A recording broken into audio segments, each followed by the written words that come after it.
itu berawal dari sebuah kesadaran. Ya, kadang kita berada di dalam sebuah situasi yang ketika kita merasa, aduh kok hidup saya gini banget sih, kenapa saya harus merantau gitu. Kenapa teman-teman lain biasanya bisa enak hidup gitu, kayak makan gampang, sedangkan saya harus susah-susah ya kan. Dan kadang-kadang kita merasa bahwa diri kita tuh korban. Kenapa sih kok kalau banyak orang bilang masa muda adalah masa yang paling bahagia. Tapi kok yang saya alami sangat berbeda gitu. Jangan kan bahagia, mau hidup biasa-biasa aja kok kayaknya susah banget gitu kan.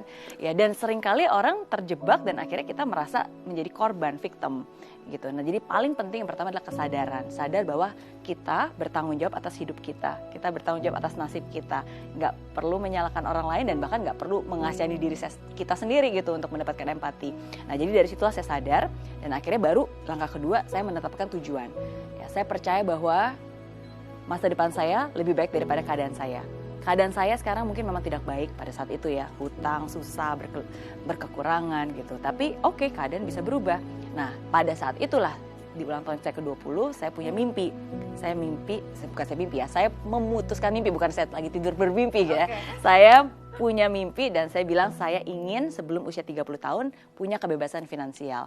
Harus bayar hutang, saya nggak mau nyusahin orang tua, saya pengen bisa membahagiakan mereka. Dan kalaupun suatu saat nanti saya harus kembali ke Indonesia, saya harus kembali ke Indonesia sebagai orang yang sukses. Dan itu mimpi saya.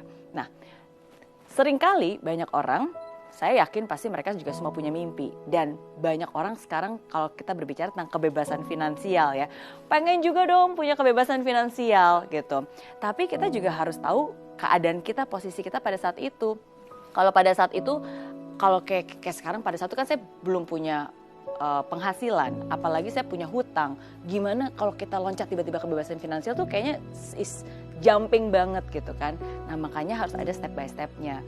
Nah, salah satu step by stepnya at least setidaknya bagaimana kita bisa memiliki yang namanya financial, is not in a financial mess lah. Dalam arti kalau financial mess itu kan pengeluaran kita lebih besar daripada pendapatan. Ya, sekarang saya berpikir gimana caranya supaya setidaknya saya bisa menghidupi diri saya sendiri, at least mendapatkan uang gitu kan untuk bisa menambah, ya at least memperbaiki keadaan saya pada saat itu. Ya udah, akhirnya di situlah saya mulai ya udah cari kerja, nggak perlu nunggu sampai saya kelar kuliah baru melakukan sesuatu. Apapun juga yang saya kerjakan pada saat itu saya kerjakan dengan sungguh-sungguh walaupun harus kerja upah harian ya gitu. Nah, jadi ya dari situ bertahap sih. Nanti kalau misalnya ada waktu bisa saya jelaskan step by stepnya. Sebelum akhirnya salah satunya tentu saja bagaimana kita bisa memaksimalkan bukan hanya kita yang bekerja tapi uang kita juga bekerja. Betul. Gitu. Tapi ada langkah-langkahnya dan kita nggak bisa terlalu loncat.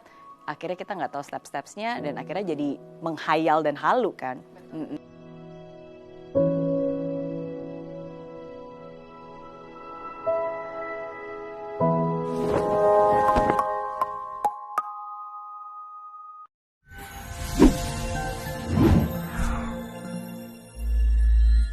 Di aplikasi Mary Riana tersedia lengkap video-video YouTube terbaru saya, artikel yang up to date, post inspirasi, koleksi merchandise, workshop dan seminar yang bisa kamu dapatkan free dan download sekarang juga gratis.